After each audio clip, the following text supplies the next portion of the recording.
सीधी नहीं है और इतनी गंदगी। ये कैसा पिक्चर है?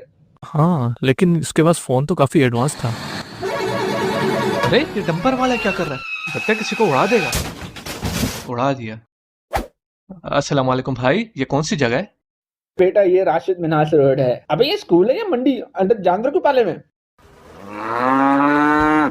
अरे नहीं यार, ये तो कचरा कुंडी है। अरे बेटा ये तो मेरा स्कूल है, मैंने यहीं से पास आउट किया है। हैं? आपका स्कूल? हाँ अल्हम्दुलिल्लाह, मैंने अब तो एमबीए भी किया हुआ है। एमबीए करके आप ये स्टॉल लगा के प्राइस क्यों बेच रहे हो मेरे अंकल? क्या करे बेटा, यहाँ जॉब्स ही नहीं है, हर बंदा मजबूर है।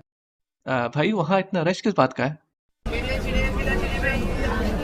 अरे ये लोग पानी के लिए खड़े हैं, लोगों के घरों में 3-3 महीने से पानी नहीं आ रहा ना यार। रोड्स की हालत देखो और ऊपर से पानी भी नहीं है। ये कैसा पिक्चर है जानी? तुम पानी की बात करो, यहाँ तो ना गैस आती है ना ही बिजली आती है। हैं? लेकिन आप लोग जिंदा कैसे हो? तुम तो ऐसे बोलो बेटा जैसे